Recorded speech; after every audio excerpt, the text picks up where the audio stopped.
Okay, hello and welcome. It's been a little while since I've done one of these live stream video interviews, not since the Startup Week online event, but delighted to be joined by Mark Renney, who's a director of a software development company called Wubbleyou, which is based in North Tyneside. So cheers for joining me today, Mark. All right? Yeah, thanks for having me, Paul. I'm excited to do this. Good, yeah. It's the first time you've done an actual live stream through StreamYard, isn't it? So It is, yeah, first time I've ever done this. So yeah, we'll see how it goes. I'm sure it'll be fine. But you did do a Zoom interview during Startup Week online. You pre-recorded a Zoom interview with one of your clients. So We did, yeah. Phil from Artel. Yeah, it was pretty cool. All about data-driven decisions and sort of building software around that. It was cool. Good. Right. Okay. So for anyone that doesn't know who you are and what you do, so like I say, the reason I wanted to interview you today is because Tuesday is Getting Started Day. Okay. So you work with a lot of clients. You've been going for 10 years, I think that's right. For We have, yeah. And a lot of people that might come to you, they might be non-technical business owners or founders, but also you have larger companies as well. But I wanted to get your kind of your thoughts or your suggestions on people who might want to do a new website or a new software development project, and they might be non-technical, and kind of what the challenges are there, and what to basically just how to go about the project, like what you need from them and what they should be looking for, how to make the process a lot easier. Yeah. So, I mean, in terms of what we do, so I guess our strapline is we build scalable software which empowers customer growth, automation, and efficiency.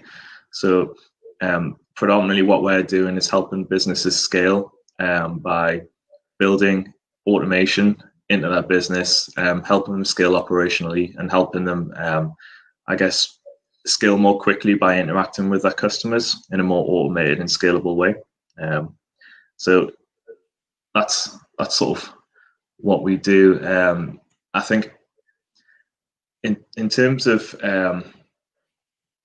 how a business should sort of approach this is, I think it's like really understanding the problems you're having within the business before sort of jumping to a solution. I think one of the most common mistakes is looking for the solution too early or looking to do too much too early. And generally what that leads to is, you're probably going to either get some massive quotes back, more than you might be willing to pay. And when you try and do too much at once as well, you maybe lose sight of the problem you're trying to solve as well, and not actually solving the problem which you initially set out. So I would say that. I would say if you want to build a software product for you as a business, so something that you want to use to sell, or be sort of a bit more customer facing, I would say read The Lean Startup by Eric Ries. I think that's always a good place to start and a good resource as well. Yeah, good suggestion. So, well, I'm a massive fan of that. I've got it on my shelf behind me. I need to go back to it actually, because every couple of years I'll reread it, and it kind of makes more sense. Like a different chapter makes more sense. It depends what stage in the business. 100%. You should treat it like your Bible for when you sort of like running a startup or a scale-up business. I think there's a lot of, like you say, like just as you're in a different stage, you're always coming across little bits of knowledge in there which are more useful as you go on. Yeah, because definitely the first time I read it, I was working with a lot of startups, but in more of an advisory role. So it was quite theoretical, but I mean, I loved it when it first came out. And so the early chapters were the things that most interested me about the whole theory and philosophy around lean startup, about minimizing, like reducing time, money, and effort spent on things that people don't actually want, right? So and still everything that I do now is kind of lean startup principles focused. But then a few years later, I went to work for Sage. I was doing marketing for them, inbound marketing for them, and kind of the middle chapters made more sense because there's a bit where it talks about engines of growth. and it's basically saying a lot of companies that get into a bit of a trap where they're doing so many different things, they're not quite sure what's working. Yeah. And it's like a leaky bucket, and that's definitely the situation we were in, where we were onboarding lots of customers or potential customers taking a trial of the software, but what we didn't realize was we were losing basically just as many. Yeah. Just that churn rate was just way too high, and we didn't really know what was working to get them there because we were doing everything all at the same time. So yeah, like looking at each thing that we were doing and trying to refine that was a really useful process. But it's hard when you're just so busy doing the stuff day in, day out to pause what you're doing and review it properly.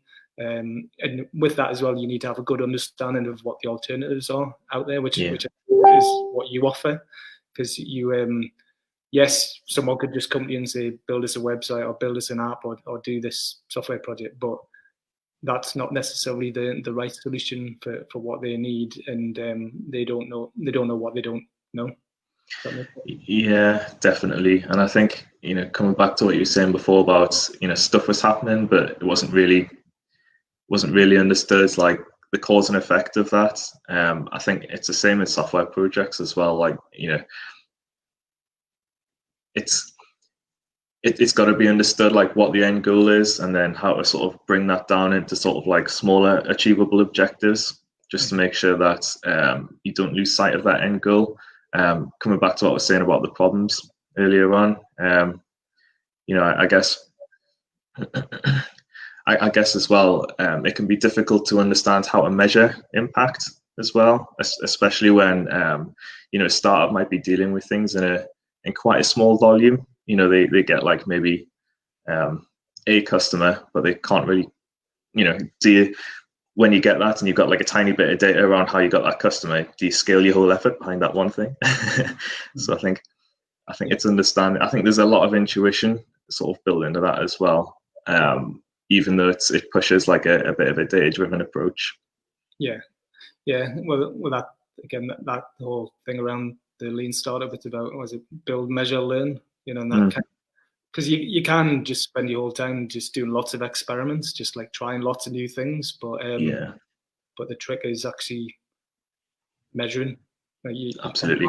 You kind of have a hypothesis or like an idea of what might work, and then you actually measure it, and then you review it. And it's like, okay, well, that worked, let's do more of it, or that didn't work, let's look at why, and maybe we just kill it off, and being okay with that as well, because a lot of people are reluctant to kill something off because they kind of fall in love with the idea, or they're convinced it will work, but they just keep on trying. But sometimes I think that's one of the things I like about the whole lean startup thing, is that it is taking that data-driven approach, and you think actually it might have seemed like a good idea, or maybe it was a good idea once, but it's not now, and it doesn't fit the aims and objectives of the business or the project. So that's different.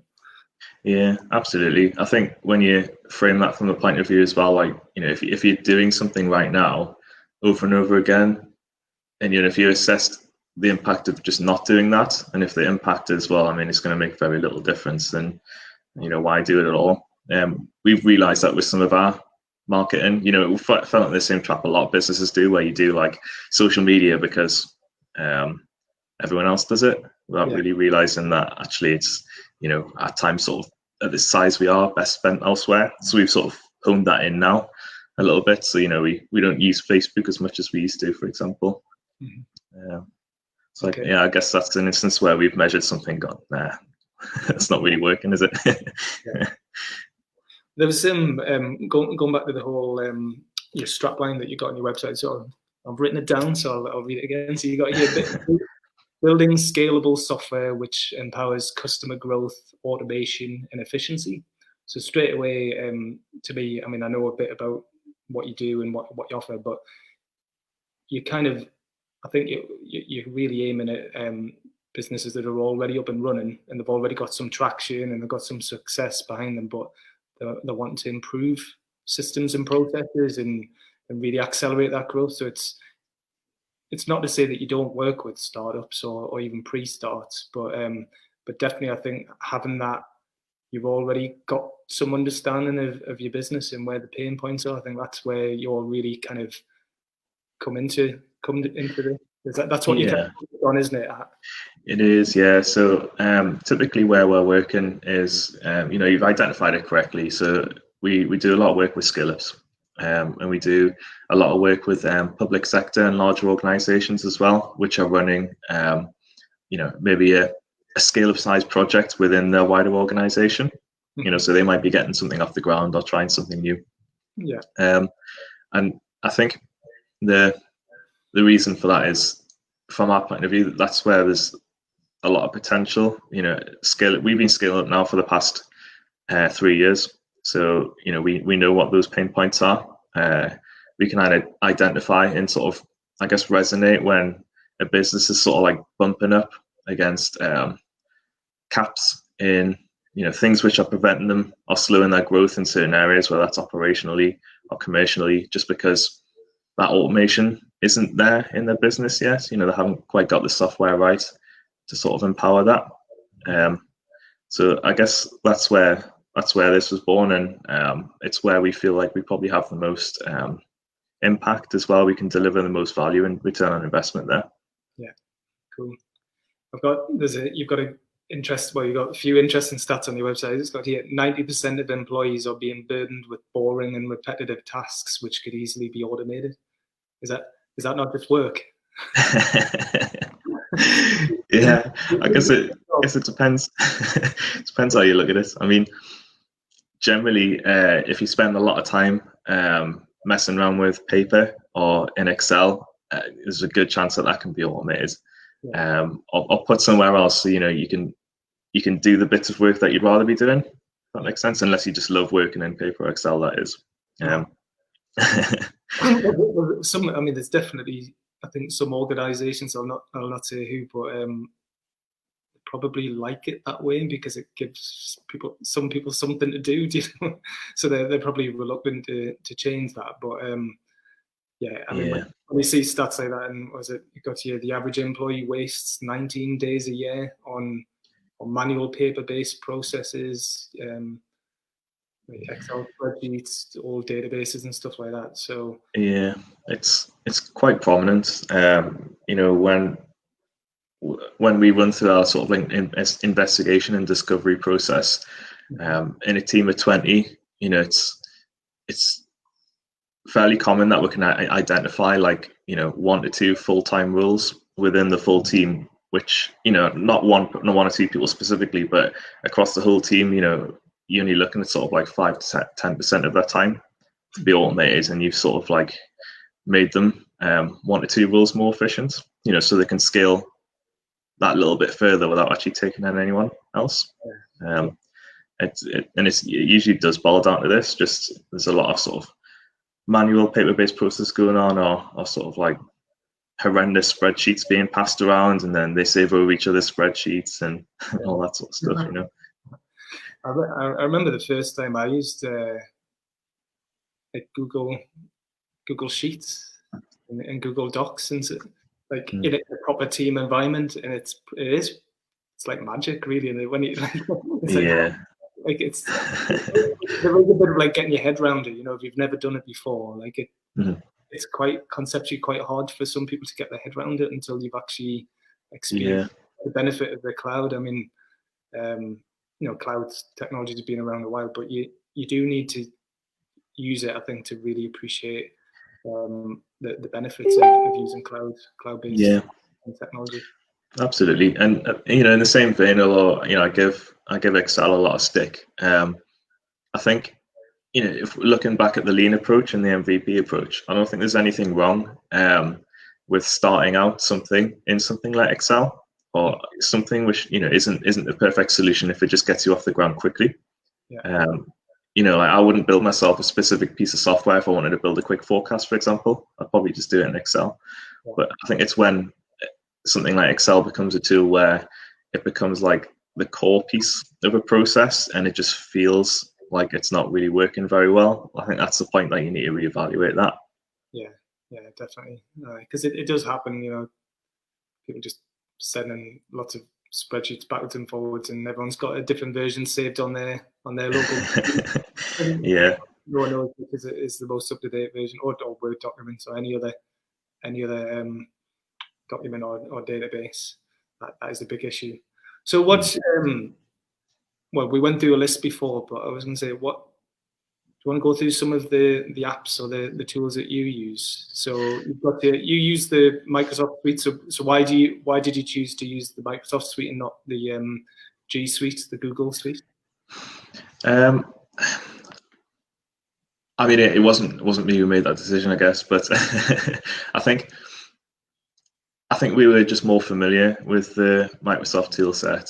You know, we use like Word every day. Well, certainly I do, and I guess we use Excel as well. But I think it was more just where we saw the wider opportunity. So, you know, we use Slack at the minute. You know, could that be consolidated in Teams? We use we use Dropbox. So we're currently looking at, could we migrate that to OneDrive and just sort of like save ourselves cost as we grow further. Yeah. Although I don't think there's much in it, if I'm going to be honest. I think G Suite like is equally as good. You know, the single sign-on stuff that G Suite does, I think is really good for a small business as well. How you can just sign it to lots of other tools. That's like dead easy. Yeah. That's like a real win for them. Yeah. So we use those. I think secondly, like I think a tool that I would advocate quite heavily is like a password management tool like LastPass. Yeah. I think, you know, we see certainly in a lot of the businesses we look at, you know, when we arrive there is sort of like passwords being remembered or passed around in ways they shouldn't be, like via email or stored in spreadsheets and things like that. Yeah. Which just like increases risk, I guess, especially if it's for like a bank. Yeah. I've probably got hundreds of passwords. I mean, I do have it saved in one place, but it's not LastPass, so I need to look at that. I mean, it is stored in the cloud, but I need to look at where I'm putting that. But I guess I'm the same, similar to you. Like I use Office 365 because I prefer Word to Google Docs, and I prefer the online version of spreadsheets. Actually, I use a mixture. So I do have Office 365 because I prefer the presentation, the PowerPoint. I prefer Excel. I prefer Word. Yeah. And I think Teams is really good, actually. Been using that obviously a lot during the lockdown. Yeah. But I do use Google for storage, online storage. If I'm collaborating with someone else, like during the Startup Week event, usually we store presentations or other sort of documents in there that the team would collaborate on. We'll use it more for storage rather than actual real-time collaboration. It is really good for that, I guess. You know, when you pull people in quickly and then just work on a document together, I think it's a fantastic tool for that.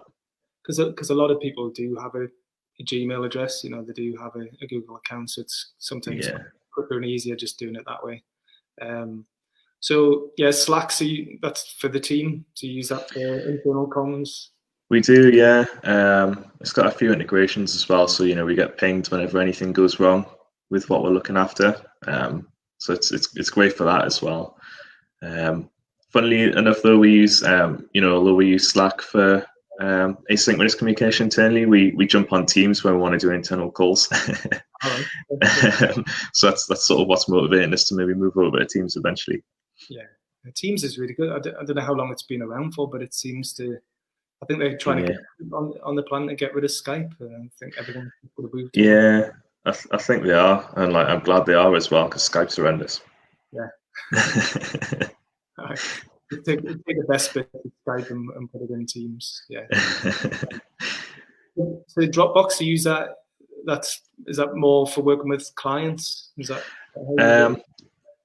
sort of? So we use Dropbox for sharing assets with clients, but we also use it internally for storing everything. So nothing gets stored, or nothing important anyway, gets stored on our devices. It all goes into Dropbox. So like all of our project work and anything to do with the business really goes in Dropbox. I mean, our goal really is that we could like destroy like all of our computers and be back up and running within like 4 hours if we just went to PC World and bought another load of stuff. So the way to do that is to just use cloud software for like everything, I guess. Yeah, and you can, can't you? As long as you've got a device and you've got the internet, you can run your whole business from anywhere. Yeah, absolutely. It's dead easy nowadays. So I've also written down here. So you mentioned LastPass Harvest. So what does Harvest do? Yeah, so Harvest's time tracking software. So it's really useful for a service-based business. You know, if you're selling, although you might be delivering value, you're working the time right. You've got like a time budget that you've got to keep to for your projects, and you know, to make sure that I guess maintaining the profitability that you want, and you've got to make sure that you're on budget for your projects. So it's time tracking software which you allocate to particular projects, just to make sure you're keeping on budget. So it's really useful for us because you know we can add project budgets in there and then link it to a tool called Forecast, so we can see how much time we've put into a project so far, but also how much we estimate that we're going to put in the future. So it's like, you know, if we're going to go over budget, by how much, or if we're going to remain in budget, great, we can see that we're going to do that. Yeah. Okay. But you know, we were talking about build, measure, learn earlier as well, and I think a tool like Harvest is really good for understanding how long it takes people in the business to do certain things, and you can measure that and start to draw some reasonable assumptions and conclusions from that. Yeah. So, for example, if you know, if I in a commercial role I'm spending an average number of hours on each lead, then that's just what I forecast in the future. You know, make sure I time box that time. Or you know, if a developer spends longer than they thought on something, great. You know, we know that in the future we need to estimate more time for that. So we're learning from that all the time. Yeah. Okay, that's good. I'll have to take a closer look at that because I've not heard of it before. Yeah. And you use Trello, but that's more just for, did you say for blog ideas, for coming up with? Yeah. So we do use Trello, but it's not so much for project management, because we use a tool called Jira for that, which is sort of like specifically for software developers. So we use Trello really for like non-software development stuff. So if we're collaborating with maybe an external consultant, we might use Trello and put a board in that. And we use it for tracking, you know, marketing activities like blogs, you know, big list of blog ideas, ones that we've got written, and they all go through that pipeline. Yeah, very good. Yeah, I know that again, first time I used Trello was when I worked for Sage, but in the marketing team, it was, so the office we were in, half of it was all the developers. Then in the middle you had the product managers. Then on the side we were, you had marketing, commercial, and I guess leadership, right? So but every day you'd look over and you'd see the developers doing the daily stand-ups. You know, they'd be doing the agile development, and they're just like really good at doing it. I can see how developers are. It works really well for them to do daily stand-ups, and they've got the whiteboards and everybody. All it's all interlinked, as you know, like as a team. But then we tried to do the same sort of thing with the marketing, and it was tricky for us actually, because even though it was a small team, there was only 5 of us, and we all linked, but at the same time all quite individual. Yeah. It was overkill doing a daily stand-up, so we started off doing daily stand-ups in front of a whiteboard, but we also had Trello at the same time as well. Yeah. We were basically doubling up the effort. The effort it was taken to write things on a whiteboard and put it into Trello, and the other stuff going on, it just seemed too much, like overkill. So we reduced the frequency of the stand-ups. I think we did weekly or every twice a week or something, stand-ups, because we also had the wider team daily stand-up. So, and then Trello was less frequent. But it was actually only probably about a year ago, or maybe a little bit longer, that I finally figured out how to use Trello effectively for me. Yeah. And actually, what it was, I was working with a developer and seeing how he used it, and I was like, oh, right, okay, that Yeah, I guess us developers get I think maybe we've got a slight advantage because we're dealing with like units of work which are very time boxed, I guess, but also like agile is like a big sort of philosophy in the development world as well, and using a Scrum board like Trello it makes that a little bit easier for us. But you do this. Go on. What were you going to say? Oh, I was just going to say, I think I use Trello for sort of like all task management because there's a good book called Getting Things Done by David Allen. I don't know if you've read it. All about productivity and how to increase your own productivity. Wow. And one of the philosophies he has is everything you have to do, I guess, is like all work, whether it's like cleaning the kitchen or doing something like actual work or going shopping or whatever. So it's okay to have that like all in sort of like one to-do list. Yeah. And just categorized like efficiently, so this is what I've got to do at home, this is what I've got to do at work. So it helped me a lot just having a to-do boards where everything goes in there and I just filter it depending on what mindset I'm in at the time. If I'm sitting at my desk, then I just see the work stuff. Yeah, it's good having, I don't know if you do the same, but this developer friend of mine, he had like the backlog. He had like a column for the backlog, then in progress, and complete. So they were like kind of the three. You also had another column which was like key information that you would always kind of refer back to, which I thought I'd never thought of doing that before. So they were kind of the three things. So I've always now I have different boards for different. So I've got a board for startup week. I've got Plan Digital, like the wider consultancy sort of stuff I do, and then any other projects that I'm working on, I have a different board. So I always have the backlog, in progress, complete. But then I also now for startup week anyway, I run my weeks according to the same themes as startup week anyway. So I have a column for inspiration, getting started, another one for funding and finance, another one for growing and scaling, and then keep going. I'll pivot to anything that fits into those themes. I'll have them in there. So that's kind of, they are my tasks to do according to those themes. Really on those days. So that just works for me anyway. That startup week system, which I'm trying to develop, and kind of productize that, I suppose. But I know a lot of people just use their email inbox as the app, don't they? I think. Which again is no good, because if it's all sitting on your machine or your inbox and no one else in the team has access to that, that's a perfect example of inefficiency there. That it goes against the whole idea of collaboration and efficiency. Yeah, I agree. I think especially if you're leading a team, getting things done touches upon this as well, in terms of you've either got to sort of like do it, defer it, or designate it to someone else. Otherwise it's not really going to get done.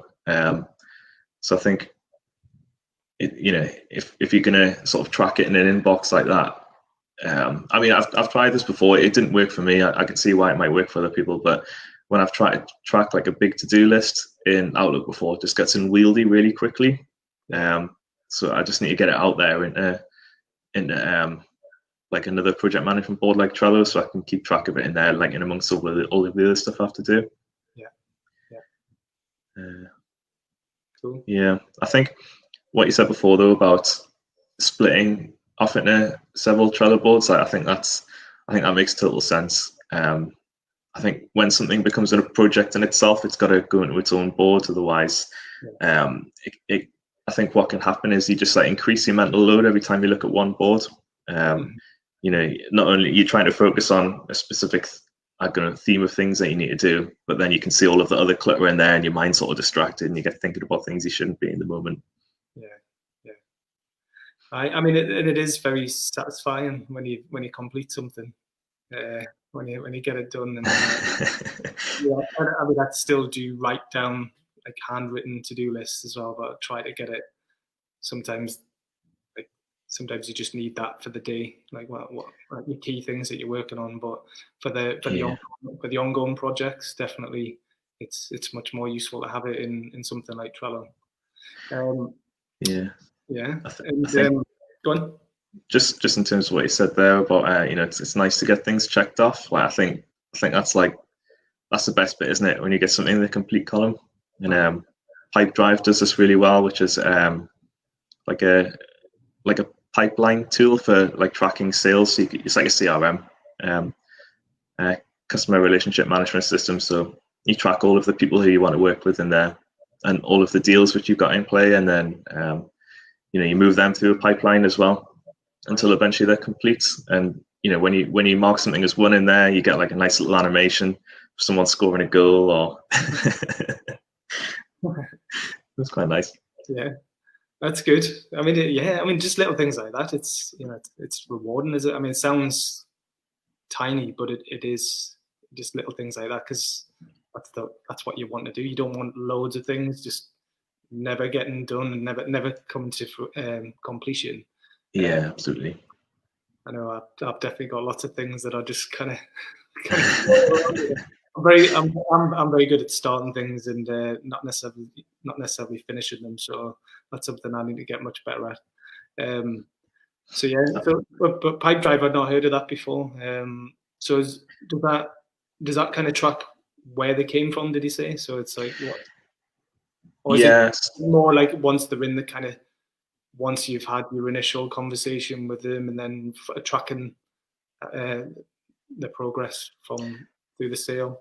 Yeah, so it's I guess you can do both of it. So it's it's a CRM in that you can add your organizations and your contacts in there, and who you're speaking to. And I guess we've got ours set up so we can track where that lead came from as well. So from preset options like LinkedIn, Facebook, referral, tender, whatever it might be. And we track as well who referred them, if it was a specific person or organization, because that's useful as well for seeing where, talking about build, measure, learn from before. So you sort of track that stuff to see where most of your work is coming from. And on top of that, the work that converts as well. If you're getting a load of leads from somewhere, or you're putting a lot of effort somewhere and you're getting a lot of leads from there, but none of it's converting, then you probably need to have a think about that.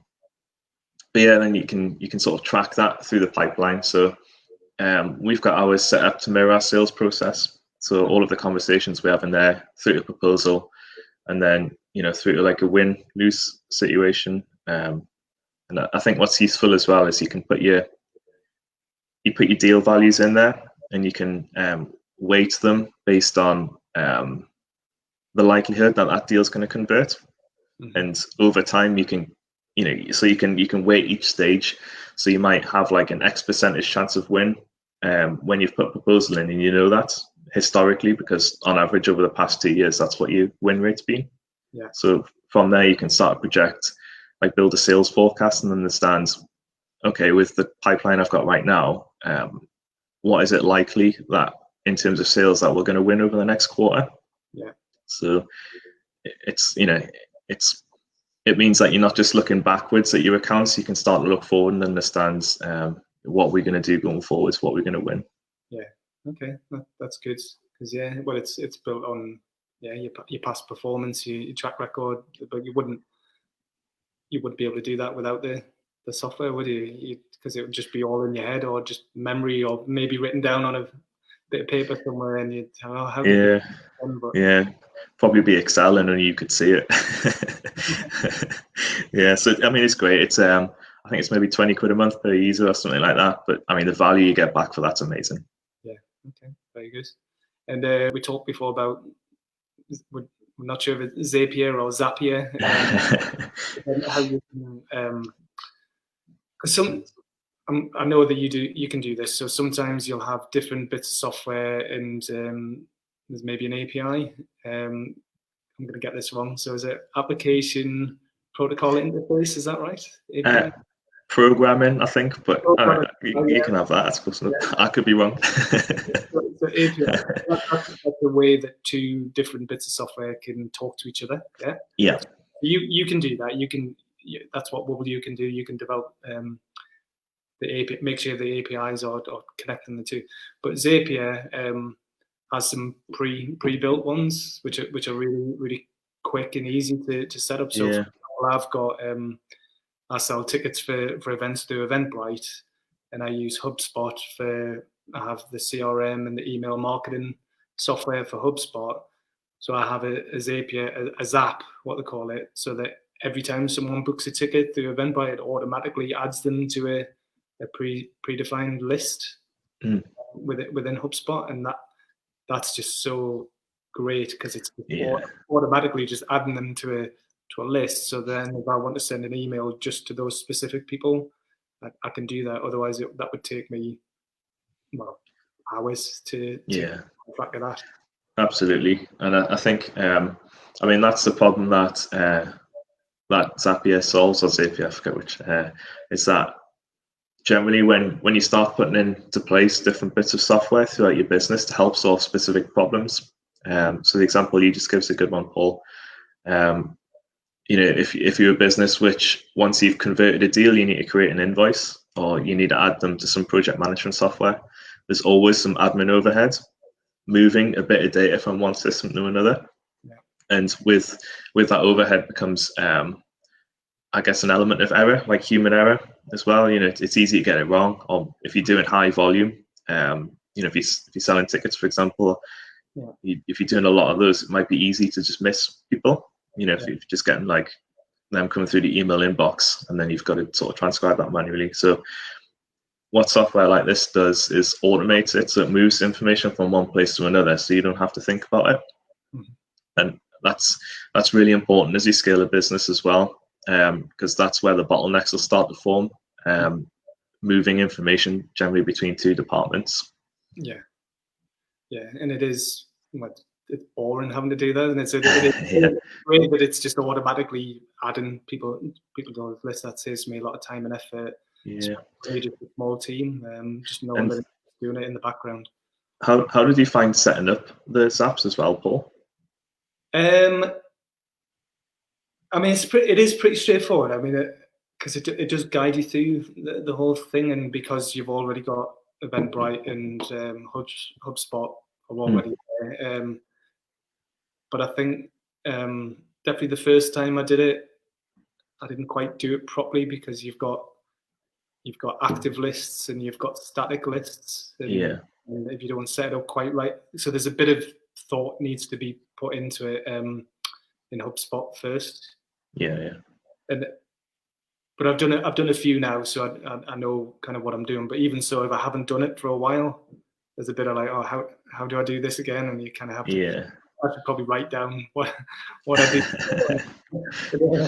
But no, I suppose that's really the only Zap that I use. I have done one where I've done Typeform surveys, online surveys, and again, I've got a Zap that's there that if anyone fills out a survey, they automatically get added into HubSpot. So that again, really quick and easy.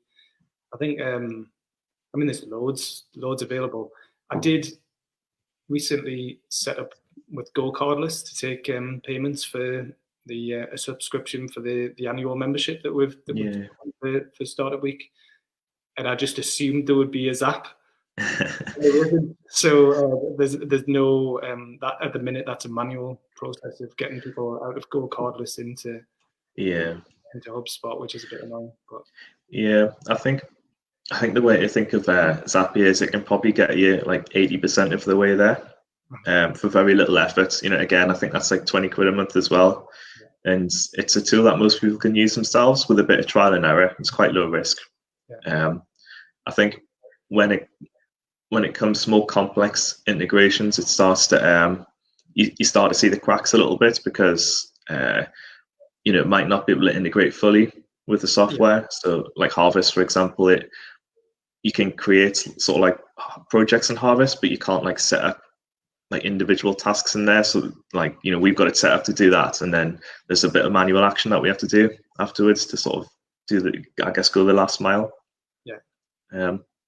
And I guess that's where sort of businesses like us come in on a wider scale, where if a bit of software off the shelf doesn't quite fit what you need, if it's just not going to do the job, we would sort of build something custom and then build like tight integrations with the other bits and pieces you use as well. So there is no manual action in there. It's just all being moved around automatically.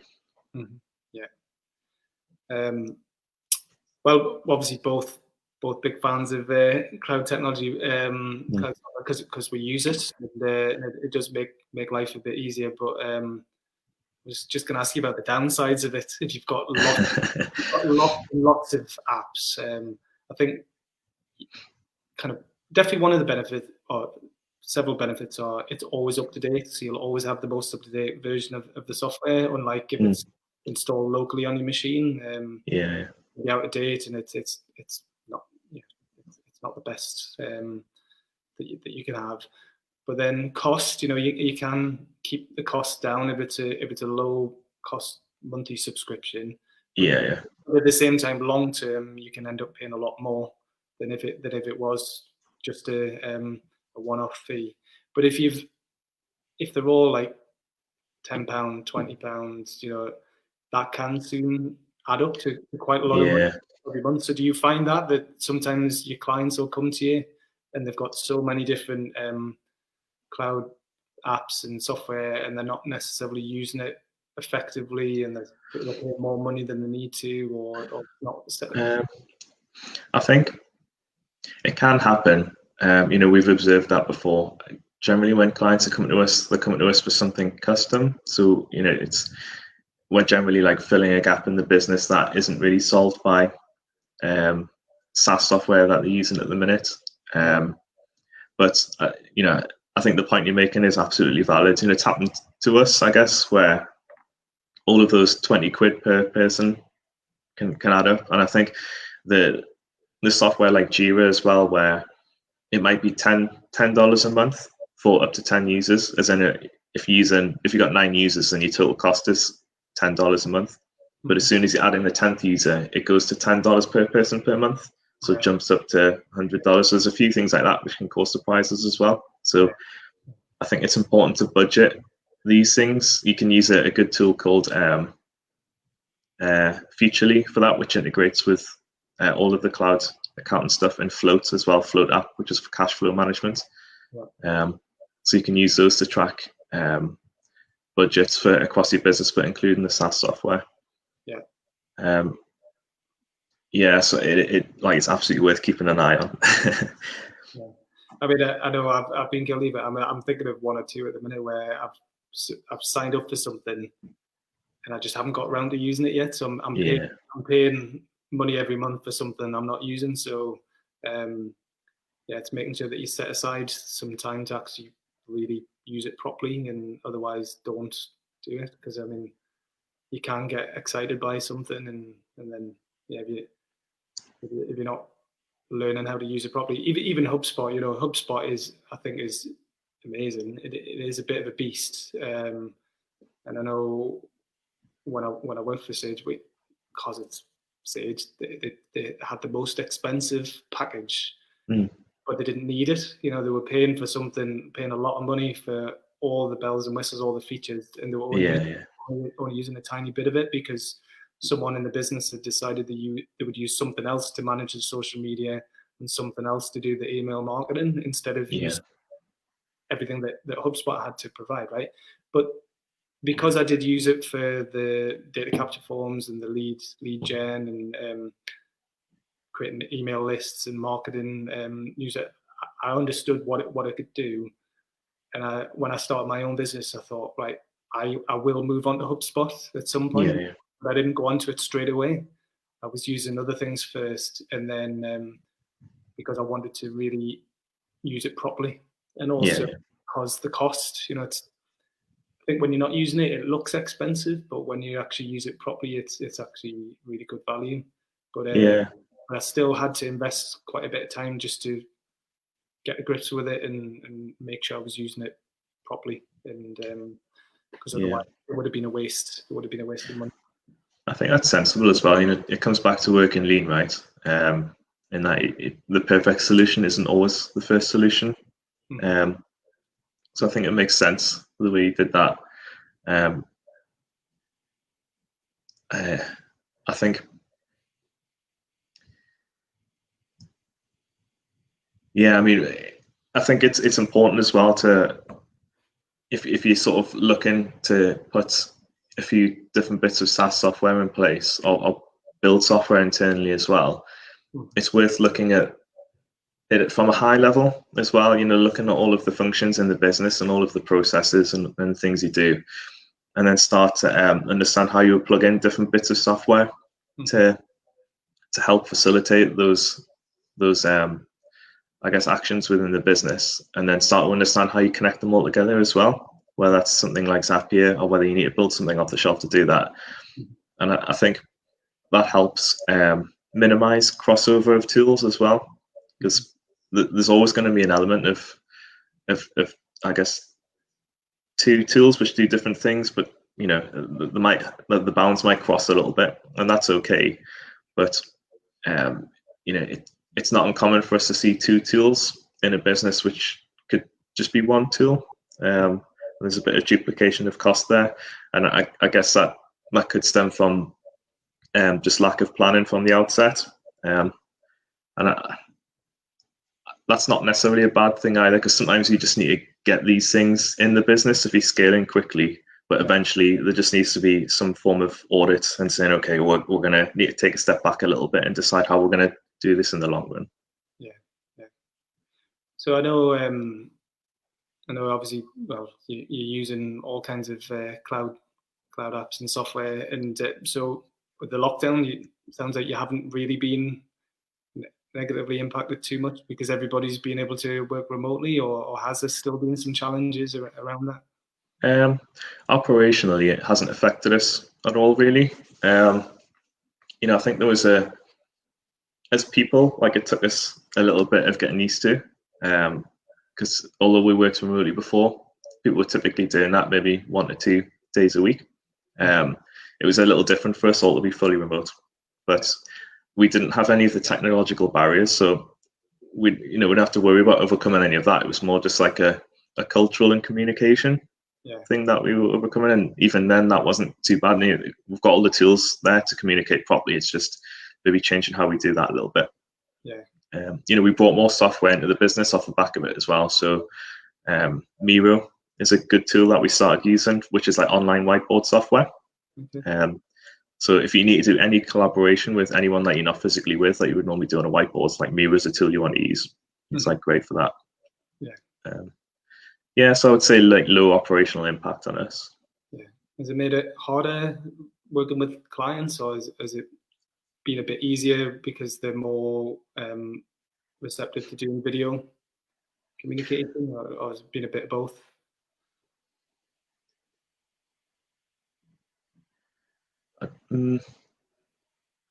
I think I would say about 50% of the clients we have we were working with remotely anyway, because they're distributed elsewhere in the country. So for those, it hasn't really made any difference. For the ones which are up here, I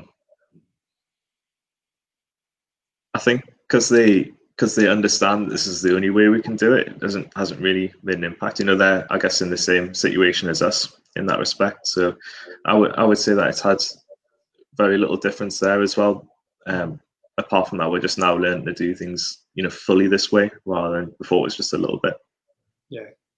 Because some people still want to.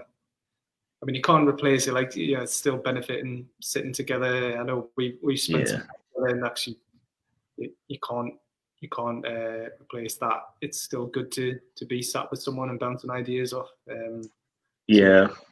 I agree. That's a miss. But I think it's on my shelf. There's another book, you might have read it. It's called Remote by 37 Signals, the guys that created Basecamp, and it's all about the culture of remote working and how the idea that all the best or right people for your team will all live in the same town or city is just a ridiculous idea. Obviously, they created Basecamp and other products, so they're big proponents of cloud. But there's a bit in that where they talk about the need to have somewhere where you can just let off steam and just talk bollocks and banter and stuff like that, because people do still need that. They don't. that's one thing that you miss from, I guess, being in office or going for lunch or going to the pub or something like that. You do need somewhere where you can be comfortable doing that. Yeah, I agree. I think that it makes it harder, I guess, to like socialize outside of work as well. I mean, we've tried to overcome that. I mean, we have a call, like a 30-minute call every day, which is just everyone jumps on. It's not about work. We play like Scribble, which is like an online sort of like game. Maybe get like 30 minutes of that in or something like that. So I think that helps you sort of stay like culturally connected with the team without sort of talking about work all the time. But I do like agree. I think nothing beats like going to the pub on a Friday, which just can't really do at the minute. So I think, you know, we've talked about just getting rid of our office altogether, but I think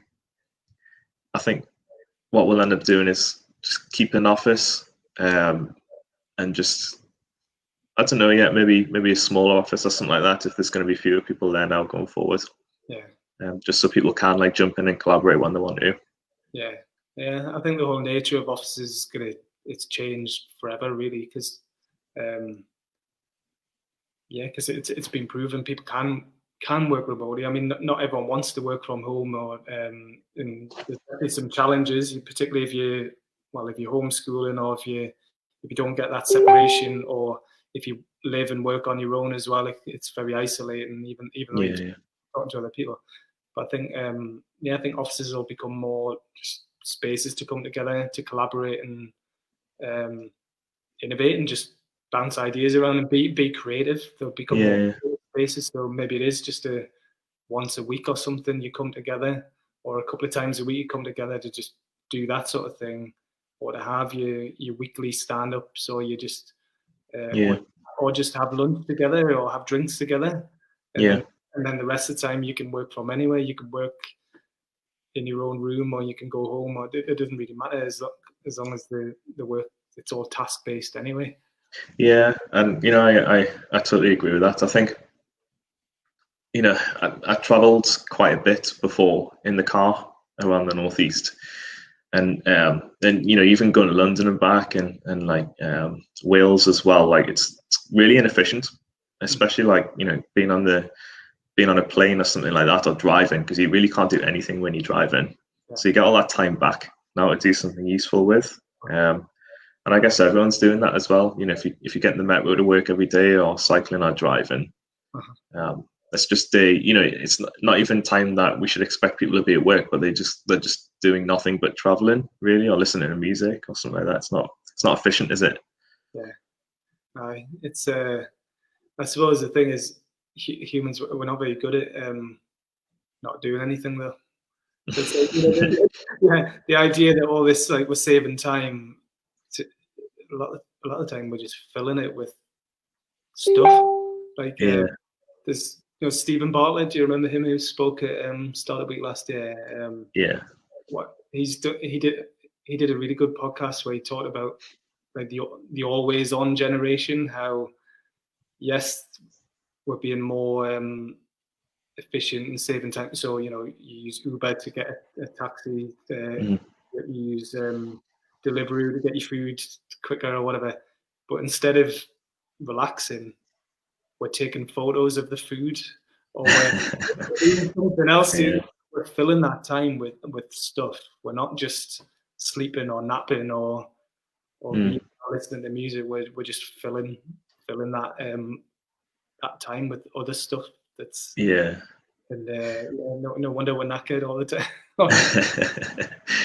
I hadn't really thought about it like that before. I'm not a big social media person, I guess. I know you're something you told me a few weeks ago, which I didn't even know existed, on WhatsApp, how you can turn it off. What do you call it? There's a feature in it that certain times of the day. Yeah, so Android has a mode called focus mode. Right. So it's what it does is it disables all notifications for particular apps. So apps you choose between time frames you choose. So I turn off well, any app which is a distraction and not work related gets muted through the day, because I think it's really easy. You know, if you're like really in the zone and you get a WhatsApp message, like that's like 15 minutes of productivity just lost right there. Yeah. Maybe longer if there's a conversation going. So yeah. I think that's helped me sort of focus a bit more. Yeah. Like Facebook, it's just not on my phone. Yeah, I'm not really a fan of that. But good tips. Well, I think developers and techies are much better at this than non-techies. You know, it's focusing and being efficient and productive. And yeah, I think I think one of the worst things you can do with a techie or developer is to like interrupt them while I've got the headphones in. Yeah. Because it takes like, if a developer is sort of like really sort of like focused on a technical task, it can take them, you know, maybe like 30 minutes to like zone in on what they're doing to really get their head around something. So when you interrupt them, you know, suddenly that's all lost and they have to invest that time again to get going again. So I think, you know, if you're working with developers, probably a tip is if they've got the headphones in, leave them alone. Yeah, it's like an actual sign for leave me alone. Yeah. Yeah. Sometimes when I worked in co-working spaces, I would put headphones on. I wasn't actually listening to any music. I was just it's just a sign like I'm busy, leave me alone. But some people still don't take the hint and they'll walk over and stand next to my desk.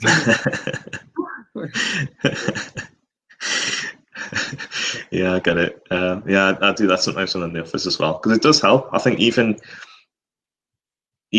just having headphones on can be like having like a comforting effect to zone out everything which is going on around you, even if it doesn't really do that much in noise cancellation. Yeah. Cool. Right. Okay. Well, I was gonna say, have you got any other? If there was something you would like to invent or develop that would make your life easier, what would that be?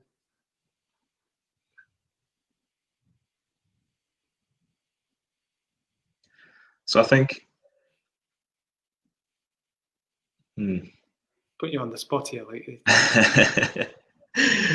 I'm unsure. I think I'm really sort of big on automation. So anything which makes us more efficient as people and more effective, I'm sort of big on. So, and that's not just at work. So I'm going to spend more time over the next few years looking at home automation as well, and how we can make our lives easier at home. I'm not sure how yet, but it's just an interest of mine.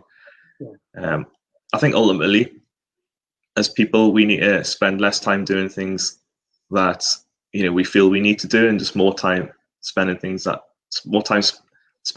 we want to do. If that makes sense. I think there's a real I can really see something like universal income or moving down to fewer hours a week coming into play, you know, provided that people become more productive just because they're more focused on what they're doing in the moment, rather than feeling like they have to work their 9 to 5 just to provide for their family. Yeah.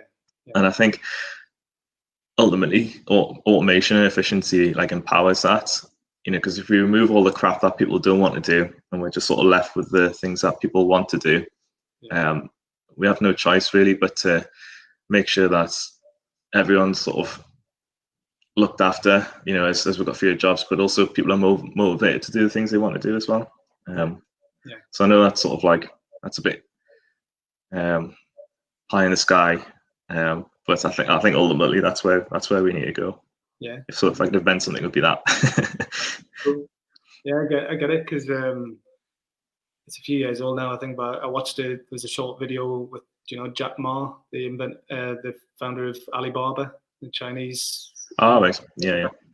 And I mean, he's an amazing speaker. He thinks like totally different to a lot of people, but as you'd expect. But he talks about, he's basically saying you can't compete with the robots. Like AI is coming. Like, you know, machines are always going to do things better than a human. But what for task-based things, like mundane type task-based things. But he said what they can't do is creativity.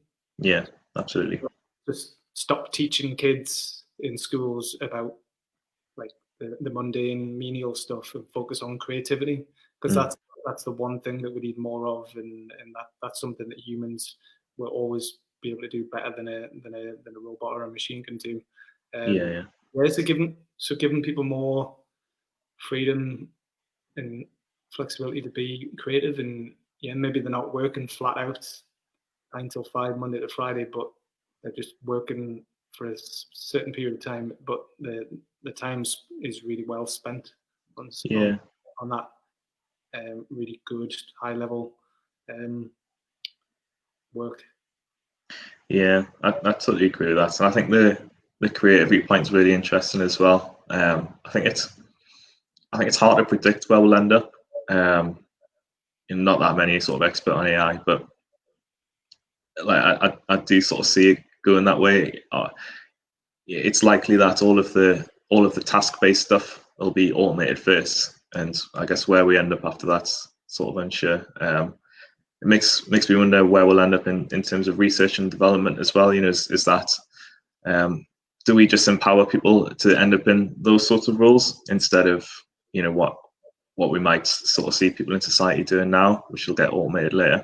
So I think as and even there's a creativity aspect to that, because it's designing new solutions or understanding problems which aren't really understood at the minute and solving them. So I do sort of see it going that way. Yeah. Well, automation. Well, AI, it's here. Automation is on its way. I know last year I was doing a bit of work with the North of Tyne, talking about this and saying I thought maybe the Northeast could become or should become a centre of excellence for ethical AI. There is a risk, a genuine risk that call centres, contact centres will become more automated, and something that the Northeast has a lot of is contact centres. So in the rush to automate things and use more AI, there is a downside to that. If the company might get more efficient and save money, but if hundreds of people are losing their jobs potentially, then if you're not going to give them other things to do, more creative things, or that are going to grow the business, and you're just basically cutting the jobs, who's going to look after those people? Society and the local council and benefits and stuff like that. So what I was suggesting is, if you've got all this contact center experience, like some of definitely the country's best contact centers, if not Europe's best contact centers in the Northeast, use that expertise to advise other companies on how to do it in an ethical way, kind of in the right way, so that the technology doesn't get done to the people, but we are part of that process. So I thought that was a good suggestion, but we'll see. Maybe you can take that forward, Mark, as an automation. You can have that ethical AI. I certainly think it's an interesting point. I think I forget where I read it now, but I read something which suggests that the average career lifespan in the future might only be like 15 years as we progress more quickly as a society, and I guess automate more and more. And I think short term as a civilization as well, like it's going to cause like a massive disruption. If and when it happens, I think it's whether it'll sneak up on us or not, I guess. But if driverless cars became like mainstream, for example, there's still like quite a large part of our workforce which drives for a living, whether it's taxis or hauling goods or whatever. And we'll, like you said, we'll see that elsewhere as well, like customer service. So although it's beneficial in the long run, it's not going to do those specific people any good in the short term. So it's what we do to help those people. And I think ethical AI is interesting as well, because if we, if AI is, I guess, owned by corporations, like big corporations, and controlled by them for profits, it's not going to do society much good as well. I don't think. I think it needs to be ethical and distributed for everyone to use. Yeah. Yeah, otherwise we'll end up with probably a bigger wealth gap than what we have now. Yeah. Well, some of your clients are councils, aren't they, like public sector? So I think they're obviously they're the ones that kind of need to take a look at this and just be aware of the potential pitfalls, and because it'll be them that has to deal with it. You know, if people are losing their jobs and going on benefits, or lost in cancer, blah blah blah, like all this society issues, and so yeah, they're the best placed ones to look at this seriously, I think.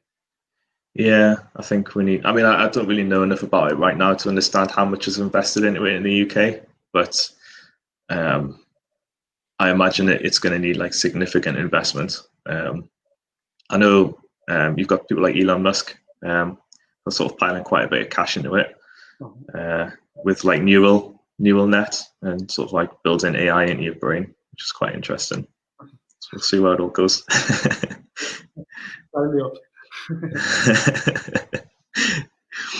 Awesome. Right. Okay. We'll leave it there then. But really enjoyed talking to you about that. So yeah, that was cool.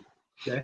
Good. All right. If anyone wants to know more about Wubbleyou, I'll let you say your web address and how they can contact you and stuff like that.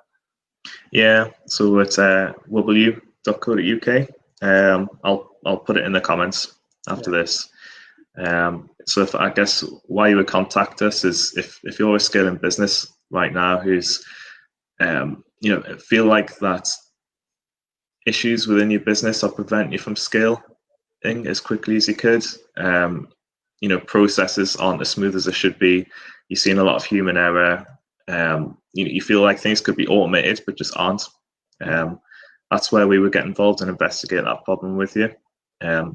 We would look at it from a value perspective as well, understand if you were to automate this, what would it mean for the business in terms of future potential, and what it would mean now as well. What sort of return on investment would you get that right now in terms of things like labor or direct cost, and yeah, that's where we'll be able to demonstrate to you whether it's a project that you think should go ahead or not, and we'll be able to work with you to design that and discover it and scope it out for you. Yeah, awesome. That's us. All right. All right. Cheers, Mark. Thanks now. Bye bye. Cheers.